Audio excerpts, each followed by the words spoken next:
ఒక రాజకీయ వ్యూహం, అది విదేశాంగ విధానాన్ని ప్రభావితం చేస్తుంది.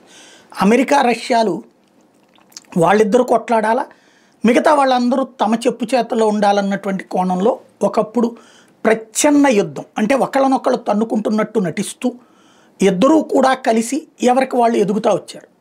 అయితే ఆ తర్వాత వచ్చిన పాలకులు రష్యాను కూడా నాశనం చేయడం కోసం వేసిన ఎత్తుగడల కారణంగా రష్యా దెబ్బతింది. కానీ ఒకప్పుడు ఈ రెండు కూటమిలే ఉండేది, అందులో భారతదేశం రష్యా కూటమిలో ఉండేది.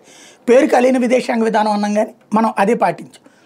అటల్ బిహారీ వాజ్పేయి వచ్చాక నిజమైనటువంటి అలీన విదేశాంగ విధానం అమలు చేస్తుంది. మోడీ ఇక అసలు పక్కా అలీన విదేశాంగ విధానం. ఇవాళ అమెరికా చెప్పిందని రష్యా ఆయిల్ కొండం మానం, అదే సందర్భంలో అమెరికా చెప్పిందని ఇరాన్లోని చాబహార్ పోర్ట్ వదిలేయం, అవి నడుపుతాం. అంటే అమెరికా శత్రువులు. అట్ ద సేమ్ టైం రష్యాకి కోపం వస్తుందో చైనాకు కోపం వస్తుందని అమెరికాతో గొడవ పెట్టుకో, అట్లాగే చైనాతోనూ గొడవ పెట్టుకో.